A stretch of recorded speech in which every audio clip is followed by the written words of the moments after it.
It is expected that this will be our last day of extreme heat for a while, as Scott was mentioning. An ambulance company tells us that they have responded to hundreds of heat-related calls. All right, so what happens when you are overcome by the heat? Nick Montes is live at St. Joseph Hospital with how heat-related illnesses are treated. Hi, Nick.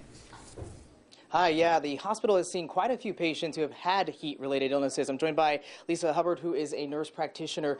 Lisa, you have a patient right now who is sick from the heat. Can you talk a little bit about that? Yeah, pretty typical, being outside in the hot weather, feeling a little headache, some lightheadedness, feeling a little dizzy, some muscle cramps. So those are all symptoms he has? Yeah, absolutely. Sometimes when patients, they think they're drinking enough water and then they don't, right. And then consuming alcohol sometimes is not so good because that actually will dehydrate you. Right. So when you come in and you need to give them fluids, how do you do that?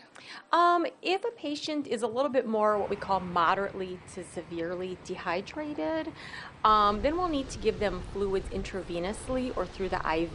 Right. So can you show me how that works? Basically, we use a kind of a catheter, a needle like this that is inserted into a vein.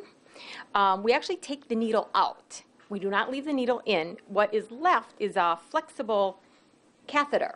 And we leave that in the vein, and then we're able to hang some IV fluids and then put that right into the system. Because many times patients cannot drink enough to get rehydrated fast enough. I know a lot of people are afraid of doctors. I mean, is there a lot of pain with this, putting the IVs into people? Or?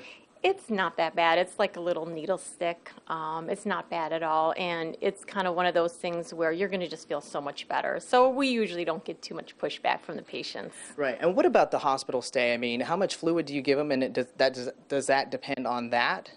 Absolutely. Kind of depending upon how severely dehydrated that the patient is.